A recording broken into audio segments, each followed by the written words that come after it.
está preguntándose qué es lo que está sucediendo en esta parte del mundo y porque ya se habla de movilización de tropas. Hace un par de semanas Biden hablaba de tener en alta alerta a 8.500 tropas dispuestas a ser enviadas a Europa del Este para reforzar este flanco y demostrar su apoyo justamente a la OTAN. Algo que su predecesor nunca hubiera hecho, porque tenía ciertas enemistades con la OTAN. Pero bueno, Joe Biden sí está viendo la forma de reforzar y ahora la última noticia que conocemos es que más de 3.000 tropas van a ser enviadas a Europa del Este, de las cuales 2.000 irán entre Polonia y Alemania y 1.000 que ya se encontraban en Alemania van a desplazarse hasta Rumania. Esto tratando de bordear un poco la cantidad de tropas que yo les mostraba la semana pasada, que ya ha desplegado Rusia, utilizando no solamente su territorio y el territorio anexado del 2014, que era de Ucrania, o sea, Crimea, y aparte Bielorrusia, donde hay no solamente tropas, sino armamento pesado, tanques y demás. Estamos junto a Sergio Alberto Fernández, él es abogado y diplomático internacionalista. Vamos a hablar sobre este tema. Bienvenido y gracias por estar con nosotros, Sergio. A ti muchas gracias, Jorge Luis, por la invitación y, claro, encantado para poder compartir cualquier idea.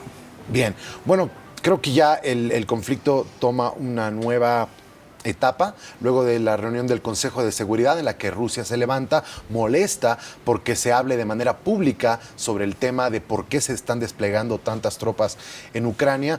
Y a pesar de que la diplomacia no está funcionando y los intentos de Boris Johnson de hablar con el presidente Vladimir Putin, en Italia, Emmanuel Macron, es decir, toda la diplomacia de la OTAN está tratando de llegar a un punto medio.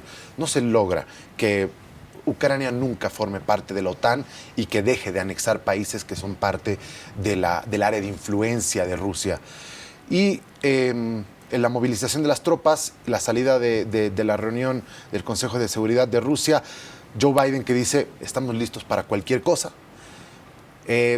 Pareciera que fuera a existir una guerra, pero no se cree que a pesar de que Rusia, si tomara la osada decisión de invadir Ucrania, todo el territorio como se ve que están posicionadas sus tropas, pero no se ve que Estados Unidos o la OTAN vaya a entrar en una guerra, sino sí pareciera reforzar su flanco si es que llegara a tomar Ucrania. Sí, es cierto, bien como lo dices, y la noticia que nos antecedía, justamente ahí esta movilización de tropas, ¿no es cierto? Estamos hablando de 3.000 tropas, que bien lo dijo ayer John Kirby, el portavoz del Pentágono, que no es una movilización permanente, sino es una especie de fuerza disuasiva para esta movilización de tropas rusas en la frontera con Ucrania, ¿no? Como bien tú lo decías, tanto en Bielorrusia, en Crimea y al este de Ucrania. Entonces, es una forma de mostrar también la solidez de la alianza, ¿no? Porque finalmente, si tú te pones a pensar, lo que pasó en Afganistán en agosto, el retiro unilateral de Estados Unidos, es una señal de, digamos, cierta debilidad de la OTAN, de la alianza, porque obviamente ellos no estaban de acuerdo que Estados Unidos se aleje y le dejen más o menos el tema candente a los europeos, ¿no? Que son los más cercanos a Afganistán. Entonces, eso por un lado, y después el alejamiento de Angela Merkel en Alemania, ¿no? Entonces, como tienes a un Olaf Scholz que está más o menos heredando, ¿no? Un país que ha sido el motor de la Unión Europea y, digamos, un bastión, ¿no? Con las negociaciones con Putin de los acuerdos de Minsk. Entonces, es un momento, digamos, propicio, por así decirlo, para mostrar esta presión rusa de que en cualquier momento se puede lanzar, ¿no? Yo lo vería también como es una amenaza muy real, pero no es inminente una invasión, ¿no? Porque finalmente, si te das cuenta, esta posición de tropas en la frontera es justamente una movilización de fichas en el tablero para justamente atraer la atención y decir, señores, la expansión de la OTAN no va más, ¿no? Estas son las líneas rojas y ojo que yo estoy ahí a un paso de entrar a Ucrania. Entonces, si no nos sentamos a negociar y tenemos garantías sobre, digamos, este cese del expansionismo de la OTAN, entonces vamos a tomar acciones de hecho. Claro, entonces tú lo ves más como una muestra de musculatura más que una invasión inminente. Sí, o sea, no descarto la posibilidad, ¿no? Yo veo como una amenaza muy, muy real. Estamos hablando de más de 100.000 tropas en la frontera, ¿no? Entonces, y bueno, la presencia de rusos en Donetsk, en Lugansk, en toda la región del Donbass, está ahí desde el 2014. Entonces, es simplemente una orden y se avanza, ¿no? Pero la idea es que la situación actual también es ideal porque es lo que ha traído a Biden y a Putin y a Lavrov y a a Anthony Blinken a negociar, ¿no? Entonces, es el momento de decir, esta es la línea roja y están a punto de cruzarla, así que no me fuerces a tomar decisiones que nos van a costar a todos. Interesante. Ahora, quiero ver lo que ya se está comenzando a hablar. Hay una crisis de chips en este momento para la elaboración de computadoras y aparatos electrónicos de amplio uso en el mundo. Y uno de los mayores fabricantes de estos chips y los más poderosos, los más elaborados, se encuentra en Taiwán. Estas acciones de Rusia, y este viernes se inicia los Juegos Olímpicos de Invierno, donde se está haciendo un boicot diplomático a estos Juegos por China por el hecho de los campos de concentración en Xinjiang, va a mostrar como el refuerzo de la alianza entre Rusia y China. Algunos expertos ven la posibilidad de que China vaya a tomar una acción parecida en Taiwán, pues ya ha comenzado a sobrevolar el espacio aéreo, mostrando cierto acercamiento y ganas de querer, como bien hace tiempo quiere hacerlo, a agarrar a Taiwán como parte también de su territorio que China considera que es propio. Claro, no es cierto. Es decir, el eje Moscú-Beijing es justamente lo que ha mostrado a Estados Unidos y a Occidente, que digamos el unilateralismo ya no es lo que fue en 1991, ¿no? Es decir, si estábamos de un mundo bilateral a uno unilateral, pues ya estamos en un mundo multipolar, donde existe ya estos, ya no solo coágulos de poder, ¿no? Si estamos hablando ya estamos casi en una guerra fría, ¿no es cierto? Hay una alianza ahí entre dos miembros permanentes del Consejo de Seguridad, dos potencias militares, dos potencias nucleares, que obviamente son un contrapeso fuerte a Estados Unidos y Occidente, llámese la OTAN. Entonces, como también decía, esta cierta debilidad que se ha percibido en la Alianza Atlántica es también el momento para decir, bueno, nuestra fortaleza en Moscú-Beijing es justamente el contrapeso a ello. Entonces, claro, desde luego que han habido negociaciones, o sea, uno puede presuponer aquello, ¿no es cierto? Un apoyo recíproco en Ucrania y en Taiwán, ¿no? Porque, claro, como lo dices, Taiwán es, digamos, un objetivo de política exterior china hace muchos años, ¿no es cierto? O sea, es parte de ellos han visto como Hong Kong y Macao han sido recuperados, el único que queda ahí pendiente es Taiwán. Así es. Entonces, ¿cómo crees que decante la situación ahora que las cosas están tan tensas, ya que el punto medio de las negociaciones no es, al parecer no es posible, o por lo menos la OTAN ha dicho, nosotros no estamos dispuestos a aceptar que Ucrania nunca se una a la OTAN? Y por otro lado, Rusia dice, necesito que haya ese compromiso de que Ucrania nunca sea parte de la OTAN, porque como bien decías antes, está en la puerta de Rusia. Sí, exacto. Es decir, ahí estamos viendo cómo es un choque diametralmente opuesto a justamente una Rusia que quiere justamente las garantías, ¿no? La OTAN no puede avanzar más allá. O sea, fue suficiente en los 90, la anexión de Letonia, Lituania, Estonia, ex países soviéticos. Bielorrusia es un aliado permanente de Moscú, ¿no es cierto? Entonces, digamos, no es un dolor de cabeza, ¿no? Pero el caso de Ucrania es particularmente especial, no solamente por su posición geográfica, sino por el tema de los oleoductos, gasoductos que pasan por ahí, o sea, la provisión de gas. Entonces, Ucrania tiene demasiada importancia como para darse el lujo de que se una a la Alianza Atlántica y más aún tenga armas de destrucción incluso masiva en territorio ucraniano. Entonces, Boris Johnson también fue claro, o sea, no podemos decirle que se va a cerrar las puertas a la OTAN, a ningún miembro. O sea, si Ucrania finalmente lo decide soberanamente, pues las puertas están abiertas. Entonces, estamos justamente en el medio de una negociación muy conflictiva, donde estos intereses son diametralmente opuestos. Entonces, llegar a un punto medio es justamente lo que tenemos que estar atentos actualmente, ¿no? Porque es una forma de, está bien, yo me detengo acá, pero tú deja de, digamos, coquetear a este país con no solamente temas comerciales, como el acuerdo de asociación, una alianza política, sino el tema militar. Entonces, el punto medio es justamente donde estamos en este momento y hay que estar atentos, ¿no? Porque, como decía, es una amenaza real, pero no necesariamente inminente. El hecho de que Rusia haya dejado la reunión de seguridad muestra que está dispuesta a patear el tablero. Eso podría llegar a generar una nueva anexión de otro territorio del este de Ucrania, algo parecido con lo que pasó el 2014 con Crimea. Es posible que se adelante porque hay fuerzas prorrusas en Ucrania, es decir, es gente que se considera más pro a Rusia por su pasado y también por su antipatía con Occidente.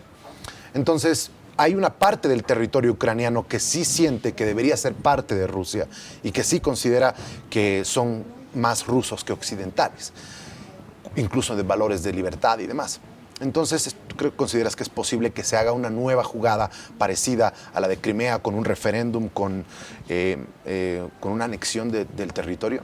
Sí, yo creo que eso es una posibilidad muy latente, ¿no? Por el hecho no solamente del caso de Crimea, ¿no? Si tú recuerdas 2009, 2010, el caso de Georgia, también hubo, digamos, una invasión cuando el presidente era Dmitry Medvedev, y también se crearon estas repúblicas de Osetia del Sur. Entonces, son formas de más o menos dividir al país y decir, son repúblicas y yo las reconozco y las apoyo. Y en el caso, como bien decías, en el caso del oriente de Ucrania, tienen no solamente esta cercanía, esta, digamos, proximidad ideológica y demás, sino que también una etnicidad, ¿no? Más étnicos rusos. Y ya se han proclamado ahí repúblicas, la República Popular de Donetsk, la República Popular de Lugansk. Entonces, con un poco de apoyo financiero y militar ruso, esto es básicamente invitarlos a un nuevo referéndum y una nueva separación. Entonces, creo que eso está tal vez como una alternativa incluso más atractiva que hacer una guerra a gran escala, ¿no? Porque imagínate si esto crece, o sea, si esto se dispara, entonces nos puede llevar a un conflicto mucho más grande.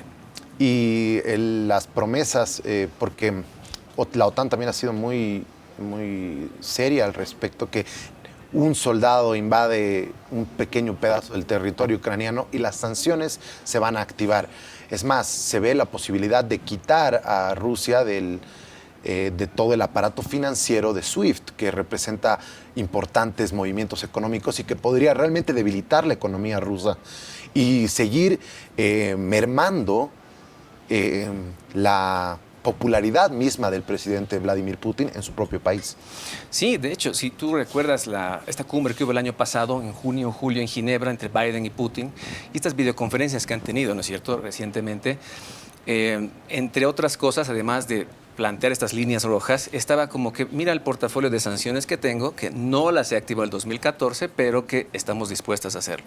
Entonces, si tú te fijas, las actuales sanciones son fuertes, ¿no? Estamos hablando en lo comercial, en lo energético, son personas, son instituciones, son parte del gobierno, prohibición de hacer negocios de empresas norteamericanas o aliadas con esas empresas, prohibición de exportación de una serie de elementos. Entonces, aislarlos del sistema SWIFT es básicamente volver a la edad de piedra en el sistema financiero. Entonces, ¿cómo vendería el gas Rusia a Europa? O sea, tendría que ir alguien a cobrar un maletín de dinero y se lo lleva en su avión. O sea, es volver realmente a un sistema que hace 2 siglos más o menos. Entonces, imagínate cómo es tan importante el caso de Ucrania, que Putin está dispuesto a poder soportar algo así, porque, o sea, tener a la OTAN en la puerta, porque si te das cuenta es más o menos la barriga de Rusia está en Ucrania. Entonces, un acceso directamente a Moscú y sus centros poblacionales. Entonces, la alianza con China es, digamos, una mejor alternativa si es que se aísla del sistema financiero y otras posibles sanciones. Así es. Bueno, y finalmente, muchos ciudadanos seguramente están escuchando la entrevista y dicen, ¿eso a mí qué me importa? ¿Por qué algo tan ajeno a mí debería interesarme? Y yo le diría, básicamente Bolivia forma parte del Consejo de Seguridad, es un mediador ahí. Entonces, ¿tú cómo crees que un ciudadano boliviano debería tomar esto? Bueno, se sientan precedentes que pueden ser muy peligrosos, ¿no es cierto? Porque, es decir, si estamos acá hablando de regiones que son separatistas y apoyadas internacionalmente, entonces, o sea, eso no es un fenómeno solamente de la región, no solamente de Ucrania, de Rusia, lo vemos en Gran Bretaña, lo vemos en Francia, lo vemos mucho en España, lo vemos en Canadá, la misma California, en Estados Unidos y acá en Bolivia también. Entonces, sentar un precedente así es muy peligroso, ¿no? Porque obviamente para el derecho internacional reconocer a un nuevo Estado, un gobierno y demás, o sea, hay muchas formas, ¿no? Entonces, es una controversia, pero que siente un precedente que es muy nefasto. Entonces, ahí tenemos que estar vigilantes, ¿no? Porque finalmente, digamos, la cohesión y la territorialidad, la integridad territorial de un país es un elemento importante de un Estado. Entonces, no podemos opinar de palco, pues que esto está tan lejos, a mí no me afecta. Es un precedente que puede ser peligroso. Entonces, tenemos que estar atentos y, claro, velar por el cumplimiento del derecho internacional y esperemos una solución pacífica a este conflicto. Ahora sí, finalmente, tienes un webinar para hablar de este tema justamente. Sí, muchas gracias. A las 7:30, hoy tenemos un webinar que hemos planificado con la Unidad de Posgrado y Relaciones Internacionales de la UNSA. Es abierto para todos, va a ser transmitido por Facebook Live, entonces se los puedo compartir para que, bueno, quien quiera que esté interesado, vamos a estar exponiendo Franco Gamboa y mi persona respecto a todos los antecedentes, la posición de Rusia más o menos y Eurasia y Estados Unidos y Occidente. Fantástico. Estoy seguro que va a ser muy apetitoso en términos de conocimiento de cultura general. Muchas gracias. ¿Cuál es la página de Facebook? Te la puedo pasar después, se la pueden transmitir, ¿no? Yo la tengo, es un enlace, entonces es para ya entrar, digamos, virtualmente. Excelente. Bien, ahí estábamos junto a Sergio Alberto Fernández, abogado y diplomático internacionalista. Este tema verdaderamente interesante. No solamente como personas tenemos que dejar de ver nuestros ombligos. Las cosas que están pasando afuera en el mundo son importantes para que podamos evitar cometer los errores que nuestros vecinos o que aquellos países que son tan ajenos a nuestra realidad. Bien, continuamos con más en RTP Informa.